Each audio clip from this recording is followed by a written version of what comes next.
नमस्कार प्यारे दर्शकों, मैं आपका ज्योतिष मित्र आदित्य द्विवेदी स्वागत करता हूं आपके अपने YouTube चैनल नक्षत्र तक में। अगर आप अपनी कुंडली का परामर्श चाहते हैं, अपने प्रश्नों के उत्तर चाहते हैं, समस्याओं का समाधान चाहते हैं, खराब ग्रह दशाओं के उपाय जानना चाहते हैं, कुंडली मिलान करवाना चाहते हैं या किसी शुभ मुहूर्त के बारे में जानकारी लेना चाहते हैं तो आप हमारे नंबर पर हमें कॉल कर सकते हैं या व्हाट्सएप मैसेज कर सकते हैं।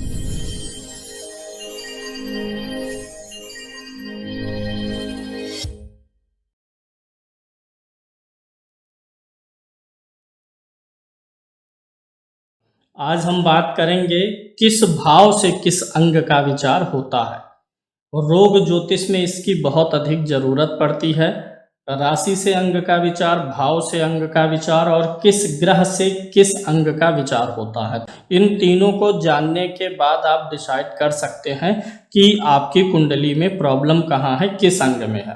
तो आज हम 12 हाउस के बारे में बताते हैं। जिस भाव से संबंधित जो अंग है उसका हम विस्तार से वर्णन करेंगे। काल पुरुष की कुंडली हो जाती है ये 12 भाव। काल पुरुष मतलब ये हमारा जो शरीर है ये पूरा काल पुरुष की कुंडली है, जिसमें यहाँ जो प्रथम भाव होता है ये होता है हमारा सिर। फिर इसी के बाद क्रम वाइज चलता है, सिर हो गया, गला, मुख हो गया, गला हो गया, हृदय हो गया, पेट, इस प्रकार से ये पूरा चलेगा। लास्ट में पैर तक आता है, 12वां भाव पैर का होता है। तो किस भाव से क्या चीज़ विचार होना चाहिए यही मैं आपको आज समझाने चल रहा हूँ। ये जो लग्न है, प्रथम हाउस जो होता है, पहला घर जो होता है, इसी को लग्न बोलते हैं। लग्न से या पहले घर से जो विचार होता है वो ओवरऑल हेल्थ का विचार होता है। आपकी पर्सनालिटी, अपीयरेंस कैसा रहेगा, दिखने में कैसे रहेंगे, क्या आपके व्यक्तित्व से, चेहरे को देख के, शरीर को देख के ही लोगों के ऊपर इम्प्रेशन पड़ेगा, वो यहाँ से पता चलेगा। बॉडी आपकी कितनी मजबूत है, ओवरऑल हेल्थ कितनी आपकी ठीक है, ये लगन से, लग्न मतलब शरीर होता है, तो पूरे शरीर का हाव भाव लग्न से ही पता चल जाएगा। बीमारियां होने पर आप जल्दी रिकवर कर पाएंगे कि देर लगेगा, ये भी लग्न से ही पता चलेगा। तो ओवरऑल पूरा शरीर ही हम लग्न से विचार करते हैं। और जो हमारे शरीर की प्रतिरोधक क्षमता है, एंटीबॉडी है, वो लग्न से ही पता चलेगा।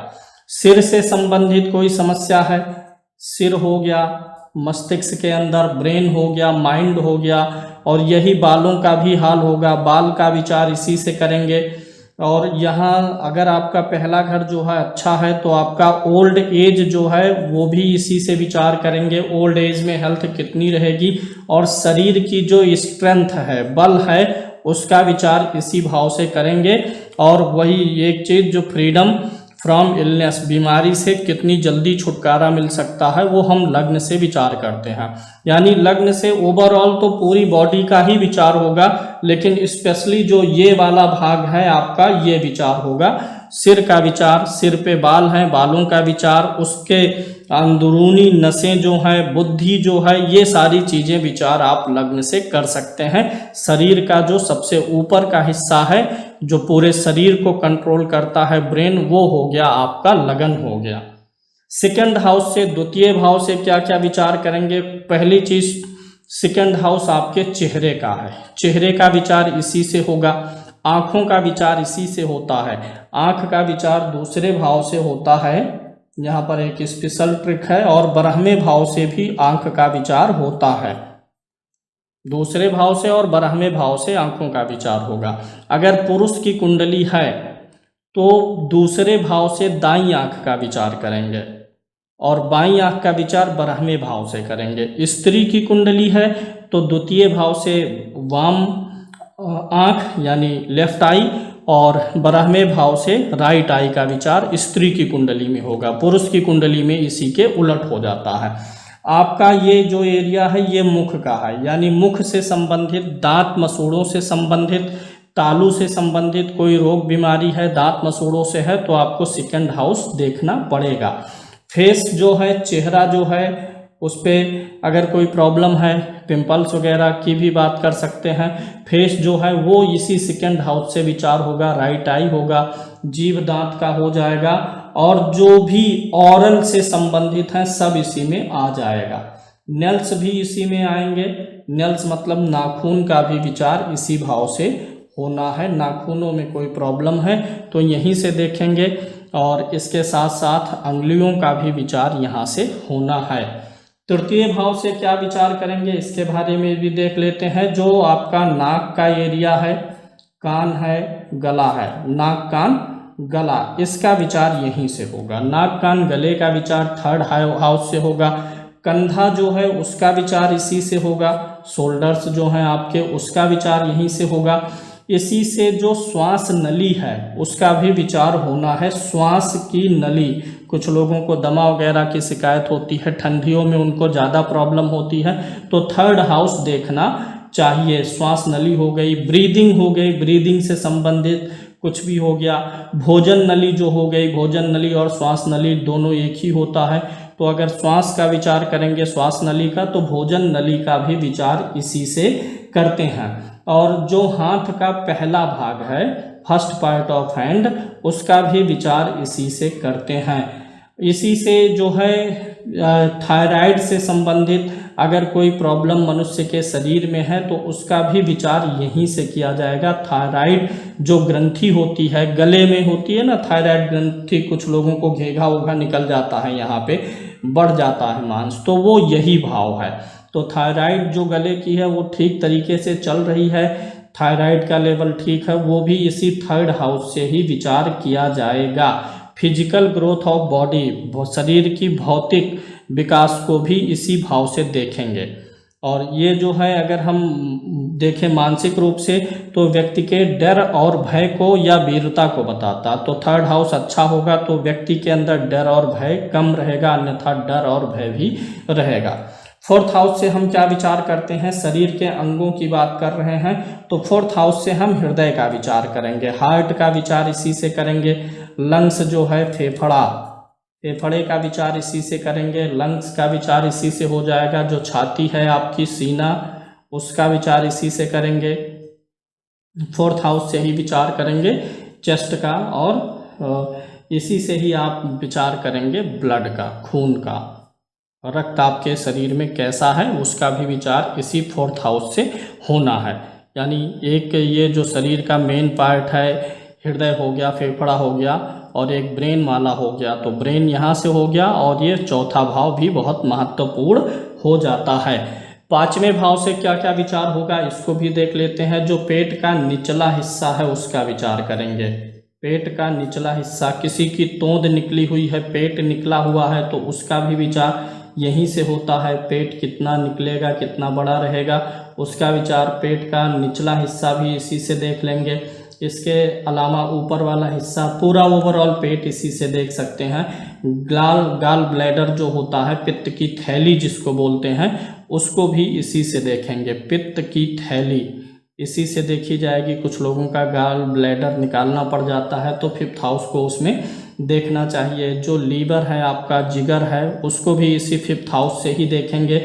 लीवर जो हो गया, पैनक्रियास जो होता है उसको भी इसी से देखेंगे। और इसी से ही छोटी आंत भी देखी जाती है। छोटी आंत का भी विचार इसी भाव से किया जाएगा। पंचम भाव से ही हम अग्न्याशय का भी विचार करेंगे। अग्न्याशय जो होता है शरीर में, ये भोजन को पचाने का काम करता है, भोजन को गर्मी देता है, भोजन को पचाने का काम करता है, तो ये भी फिफ्थ हाउस से ही देखा जाएगा। छठे भाव से क्या देखेंगे, पेट का नीचे वाला हिस्सा देखेंगे। पंचम से पेट का ऊपर वाला हिस्सा देखते हैं, छठे से पेट के नीचे वाले हिस्से को हम देखेंगे। और यहाँ पे जो है पेट का निचला हिस्सा हो गया। बड़ी आंत का विचार इसी भाव से होगा। बड़ी आंत, दो आंत होती है, छोटी और बड़ी आंत। छोटी आंत ऊपर होती है, बड़ी आंत नीचे है, तो उसका भी विचार हम इसी से कर लेंगे। बड़ी आंत का विचार यहाँ से होगा, सिक्स हाउस से होगा। आपके किडनी का विचार इसी हाउस से होगा। किडनी का विचार छठे भाव से करेंगे। और चंद्रमा ग्रह और शुक्र ग्रह की भूमिका इसमें होती है। अपेंडिक्स नाम की बीमारी जो होती है, जो दोनों आंतें हमारी हैं जहाँ पर ज्वाइंट होती हैं, वहाँ पर कोई गांठ बनती है, दोनों आंतों के ज्वाइंट प्लेस पर अगर कोई भी प्रॉब्लम आती है तो उसे इसी 6 हाउस से देखेंगे, या उसे अपेंडिक्स भी बोला जा सकता है। वैसे भी यह भाव जो है बीमारियों का ही भाव होता है। तो इस भाव में जो ग्रह पड़ता है, जैसे शनि पड़ गया तो शनि पैर का कारक है, पैर में तकलीफ दे सकता है। सूर्य सिर का और आंखों का कारक है, तो सिर आंखों में तकलीफ दे सकता है। बुध स्किन का कारक है। जो ग्रह इस भाव में पड़ता है उससे संबंधित कुछ छोटी या बड़ी प्रॉब्लम्स रह सकती हैं व्यक्ति के जीवन में। सप्तम हाउस से 7वें घर से क्या विचार करते हैं? सप्तम भाव से क्या विचार करते हैं? ये जो पेशाब से संबंधित अंग हैं उनका विचार इसी से किया जाएगा। पेशाब यूरिन से संबंधित अंग का विचार इसी से किया जाएगा। जो पोस्ट्रेट ग्लैंड होता है, पोस्ट्रेट ग्रंथि जो शरीर में होती है, उसका भी विचार इसी से किया जाएगा। पोस्ट्रेट ग्रंथि का विचार इसी से आपको करना है। पेशाब हो गया, यूरिन में इन्फेक्शन हो गया, जलन हो गया, इसी से ही विचार किया जाएगा।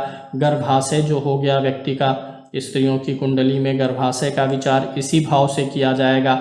जो हमारे गुप्तांग हैं उनका विचार इसी भाव से कर सकते हैं। गुप्तांग का विचार इसी घर से करना है आपको। और इस घर से आप जो है व्यक्ति का जो सीमेन है, पुरुष में सीमेन या स्त्री का जो ग्रोइंस होता है, उनका भी विचार इसी भाव से किया जाता है। यानी कि पुरुषत्व की जो क्षमता है उसका भी विचार इसी भाव से किया जाएगा। गर्भाशय का विचार इसी के से किया जाएगा। यूट्रस हो गया, ओवरीज हो गया, यूरिन से संबंधित जितने ट्रैक्ट हैं उन सब का विचार इसी 7th हाउस से किया जाना है। 8वें घर से किस चीज़ का विचार करते हैं ये भी देख लेते हैं। जो आपके बाहरी मल द्वार है उसका विचार इसी से करेंगे। मल द्वार का विचार इस भाव से करते हैं। 12वें भाव से मल द्वार का विचार होगा। अगर किसी को पाइल्स वगैरह की समस्या है, गैस वगैरह अधिक बनता है, तो आप यह अनुमान लगा सकते हैं कि 8वां भाव उस व्यक्ति का पीड़ित हो सकता है। तो इसी भाव से ये भी देखते हैं। और इसी भाव से अंगहीन होना, अगर कोई व्यक्ति अंगहीन है, अपंग है, तो इस भाव से हम विचार कर सकते हैं। इसी 8वें भाव से रेक्टम का विचार होता है। और जो सीमेन वाली मतलब वीर्य की जो नसें हैं, वीर्य वाहिनी नसें जो हैं, इसी भाव से हम विचार करते हैं। वीर्य वाहिनी नस जो है, वाइंस जो है वीर्य वाली, इसी भाव से विचार किया जाएगा। ओवरऑल 8वें भाव का अच्छा होना आपको अच्छी डाइजेशन देता है। 8वें भाव का खराब होना डाइजेशन बिगाड़ता, मतलब डाइजेशन जो ओवरऑल पूरे पेट का, आंतों का मिला करके है, वो इस भाव से देखना चाहिए। 9th हाउस से क्या विचार करेंगे? हिप्स हो गया आपका, यानी कूल्हा, हिंदी में कूल्हा बोलते हैं। हिप्स का विचार इसी से करेंगे। 9th हाउस से ही आपके जंघों का विचार करेंगे। थाइज, जंघा जो है उसका विचार इसी के से करेंगे। और जो यहाँ पे ब्लड का सर्कुलेशन बॉडी में होता है, लसीका तंत्र बोलते हैं, उसका भी विचार इसी भाव से किया जाएगा। लसीका तंत्र का विचार किया जाएगा। और स्त्रियों का जो लोअर पार्ट है शरीर में, नाभि के नीचे का है और थाई तक जो जंघे तक है, उसका विचार इसी भाव से किया जाएगा। 9th हाउस अच्छा होने पर स्त्रियों की बनावट, संरचना शरीर की अच्छी हो जाती है। 10th हाउस से क्या विचार करेंगे? तो पहली चीज़ तो ये घुटने का भाव है। जो पैर के ज्वाइंट्स हैं, घुटना जो है, उसका विचार इसी भाव से करेंगे। इस भाव में पापक ग्रह होने से टाइम टू टाइम पैर के घुटनों में दर्द रह सकता है। कोई नीच का ग्रह 10 में है तो पैर के घुटनों में एज के साथ साथ प्रॉब्लम आ सकती है। तो पैर का घुटना हो गया, पैर के ज्वाइंट्स हो गए, वहाँ पर आपको ये परेशानी पैदा करेगा। मुख्य रूप से घुटने का ही विचार इस 10th हाउस से आपको करना है। इस 10वें घर से जो है बुरा होने पर लोगों के पैर का ऑपरेशन होता है, पैर के घुटनों का ऑपरेशन होता है। और इस 10वें भाव के पीड़ित होने से अर्थराइटिस जैसी बीमारियां भी हो सकती हैं। अर्थराइटिस की बीमारियां हो सकती हैं। इसके ग्रह भी देखने पड़ेंगे, भाव यही है, तो इस चीज़ का ख्याल रखना चाहिए। 11वें भाव से क्या विचार होगा ये भी देख लेते हैं। जो चीज़ हम विचार करते हैं नाक कान गला, तृतीय भाव से। तो ये पुरुष की कुंडली में नाक, कान, गला जो है, कंधा जो है, श्वास को छोड़ के श्वास नल यही रहेगा, लेकिन अंग अगर हम देखें नाक, कान, गला और कंधा, तो यहाँ से दाएं कंधे का विचार, दाएं कान का विचार, नाक का विचार होता है। तो सेम वही इधर से बाएं चीज़, बाएं नाक कान का विचार यहाँ से होगा, बाएं कंधे का विचार आप यहाँ से कर सकते हैं। यहाँ से जो पैर है आपका उसका भी विचार होगा। मैं लिख देता हूँ, नाक हो गया, कान हो गया लेफ्ट साइड का। अगर स्त्री की कुंडली है तो ये राइट बनेगा, ये लेफ्ट बनेगा। यहीं से ही आप पैर, जो आपकी पिंडली है उसका विचार किया जाएगा, यानी जो पैर का जोड़ है, पैर का जो ज्वाइंट है, वहाँ से लेकर के जो निचला पैर का हिस्सा है उस भाग का विचार यहाँ से किया जाएगा। 12th हाउस से क्या विचार होगा, मैंने पहले आँखों के बारे में आपको क्लियर ही कर दिया है। पैर का जो निचला हिस्सा है, यानी जिसको पाँव बोलते हैं, एड़ी बोलते हैं, उसका विचार इसी भाव से होगा। पाँव का विचार, एड़ी का विचार यहीं से होगा, और यहीं से ही आपको पैर की अंगुलियों का भी विचार होगा। और फिजिकल अलाइनमेंट्स आपके शरीर में कैसे हैं उसका भी विचार यहीं से होने वाला है। शारीरिक मजबूती का विचार यहीं से होगा, थकान का विचार यहीं से होगा, और नींद का विचार भी यहीं से किया जाएगा। तनाव आपको बनता है, डिप्रेशन बनता है कि नहीं बनता है, उसका भी विचार यहीं से किया जाएगा। किसी भी भाव से जिन चीज़ों का विचार हो रहा है, अगर उस भाव के पिछले में और उस भाव के अगले में कोई क्रूर ग्रह बैठे, पापक ग्रह बैठे, यहाँ पर ग्रहों के मामले में जब पाप ग्रह बोला जाता तो उसका मतलब यह नहीं होता है कि ऐसा ग्रह जो पाप कर्म किया हो, वह पापी है, उसने कोई पाप किया हो, यह मतलब नहीं होता है। यहाँ पे पापक का अर्थ अलग होता है। कुछ लोग पाप का अर्थ जैसे सिन से जोड़ लेते हैं, वो नहीं है। पाप ग्रह मतलब अपना रिजल्ट वो क्रूरता पूर्वक देते हैं। तो किसी भी भाव के, जैसे ये 7th हाउस है, तो इसके पहले वाले भाव में, इसके बाद वाले भाव में अगर शुभ ग्रह बैठेगा तो इस भाव के अच्छे रिजल्ट बनेंगे, उस भाव से संबंधित रोगों के जल्दी ठीक होने की संभावना रहेगी। और किसी भाव से अगले और पिछले भाव में क्रूर ग्रह रहेंगे तो उस भाव से संबंधित ट्रीटमेंट कई बार लेना पड़ सकता है, जल्दी क्योर अप नहीं होता है।